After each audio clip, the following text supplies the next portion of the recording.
Lucila de María Godoy Alcayaga, mundialmente conocida como Gabriela Mistral, nació el 7 de abril de 1889 en Vicuña. Se dedicó a la docencia y años más tarde como cónsul y representante en organismos internacionales en América y Europa. Como poeta, sus obras más destacadas son Desolación, Dala, Los sonetos de la muerte y otros poemas elegíacos y Lagar. En 1945 recibe el Premio Nobel de Literatura, representando al primer premio Nobel para un escritor de América Latina y a su vez la única mujer escritora de este continente distinguida hasta ese entonces.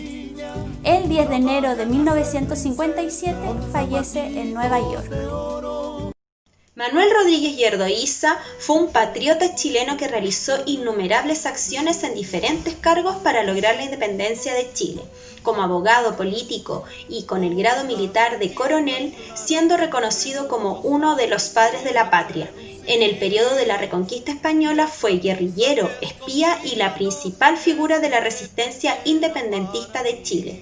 Debido a lo combativo y a su lucha contra el dominio español, Manuel Rodríguez murió asesinado en Tiltil a la edad de 33 años. Sus hazañas y astucia lo convirtieron en un personaje inspirador. Arturo Prat fue abogado y capitán de fragata del buque La Esmeralda durante la Guerra del Salitre. Luchó en el combate naval de Iquique, donde su gesto heroico sería recordado hasta el día de hoy, por dar su vida en aras de la patria. Ricardo Neftalí Reyes Basoalto, conocido mundialmente como Pablo Neruda, nace el 12 de julio de 1904 en la ciudad de Parral. El poeta chileno fue reconocido internacionalmente en 1971, año en el que se le concedió el Premio Nobel de Literatura. Sus obras más conocidas son 20 poemas de amor y una canción desesperada, Residencia en la tierra, Canto general y Confieso que he vivido. Falleció en Santiago el 23 de septiembre de 1973. Violeta Parra constituye un referente de la música popular chilena para el mundo. Su beta artística se plasmó en numerosos matices. Fue compositora, recopiladora folclórica, artista plástica y poeta. Pero toda esa sensibilidad que plasmó en sus obras tuvo un triste desenlace en su vida, generando en ella una gran depresión que la condujo al suicidio. Sin embargo, su prematura desaparición dio vida a una figura mítica cuyas composiciones continúan siendo recreadas y recordadas hasta hoy. Lautaro fue una figura legendaria. Lautaro fue uno de los líderes indiscutidos de la Guerra de Arauco. Tras vivir como indio al servicio de los españoles, jugó un importante rol al aplicar sus conocimientos sobre la cultura hispana a favor de la resistencia mapuche.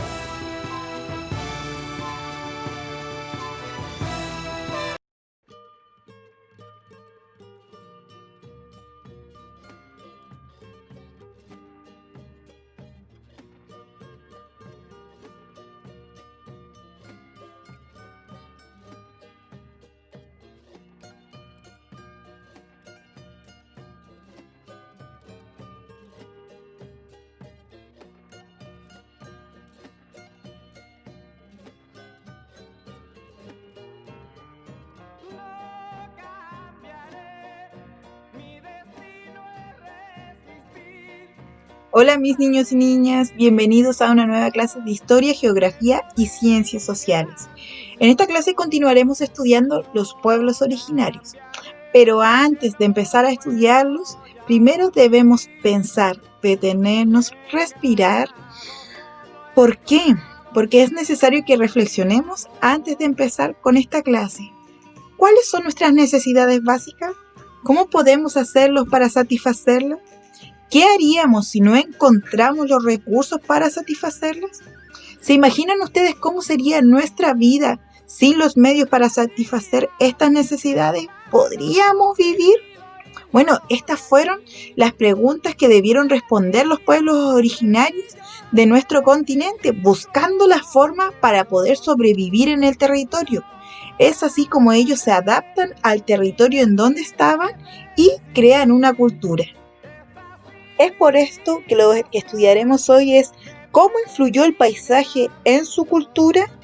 El primer recurso que estudiaremos es la agricultura como fuente de alimentación de los pueblos sedentarios. Esa es la primera influencia que tenemos. Así es como entenderemos que la permanencia de dichas actividades responde a las características geográficas y recursos que entregan las zonas naturales en cada uno de los casos. Y, por otro lado, que existen comunidades que heredan estas labores y las continúan desarrollando como una forma de preservar en el tiempo sus costumbres y tradiciones. La agricultura fue practicada por distintos pueblos. En la zona norte, las terrazas de cultivo permitieron aprovechar la escasa agua del paisaje árido. Se utilizan hasta el día de hoy para cultivar papas, trigo o quinoa. Las mujeres mapuches en el pasado y en el presente han educado a los más jóvenes en sus tradiciones, transmitiendo el respeto a la naturaleza y formas de cultivo. Cabe destacar que fue por medio de la agricultura que el ser humano se transformó en sedentario y así pudo suplir su necesidad de alimentación.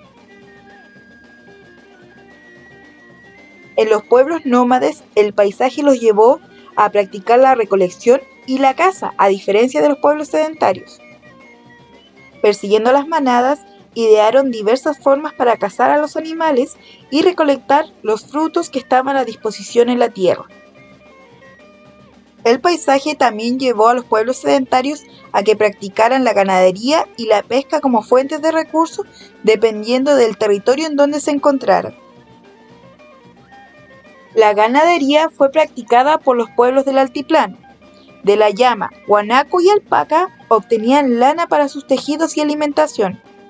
Actualmente aún se pueden encontrar productos derivados de estos animales.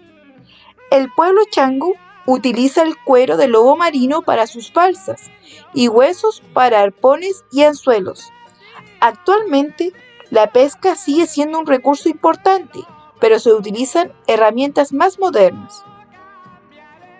Las viviendas también fueron producto de los recursos que se encontraban a disposición en el paisaje.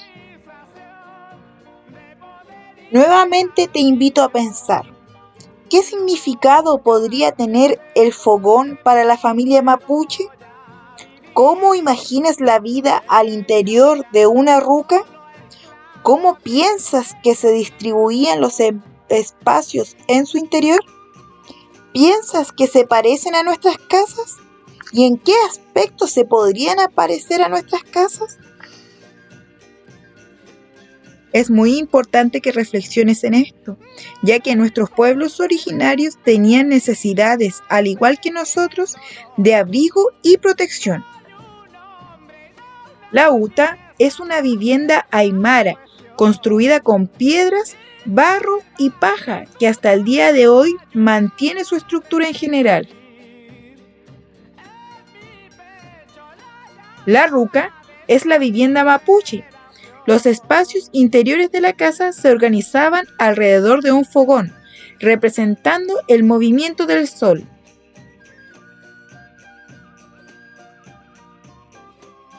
Las herramientas que crearon nuestros antepasados son otra muestra de cómo se adaptaron al paisaje, ya que se las ingeniaron para obtener recursos y así crear herramientas. Los diaguitas son reconocidos por sus técnicas en alfarería que permanecen como legado hasta el día de hoy. Los changos cosían e inflaban la piel de los lobos de mar para crear sus balsas flotantes y utilizaban sus huesos para crear herramientas. La chaquitacya se utiliza hasta la actualidad para labores agrícolas en la zona norte.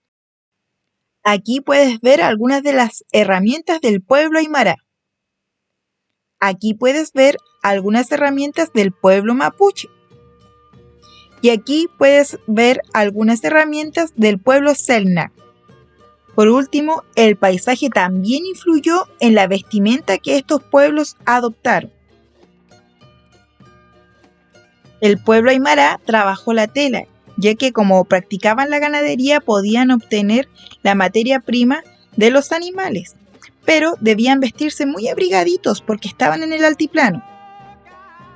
La vestimenta de los diaguitas también es producto de la práctica de la ganadería y de poder obtener las materias primas de los animales. Lo mismo ocurre con las vestimentas de los mapuches. Los pueblos nómades obtenían sus vestimentas de los animales que cazaban, pero estas vestimentas no eran tan confeccionadas como las de los pueblos sedentarios.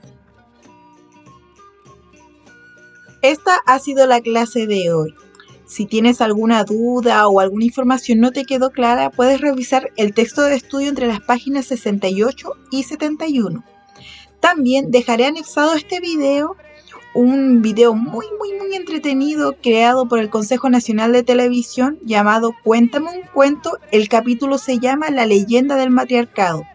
Viendo ese video, además, te va a ayudar para contestar el formulario que dejaré también anexado y que será la tarea para esta clase. Ante cualquier duda, debes escribir al correo cristel.cáceres@colegioestación.cl. Toda la información, vuelvo a reiterar, estará en Classroom y es muy importante que completes el formulario que dejaremos anexado a este video. Besitos para todos. Chao, chao.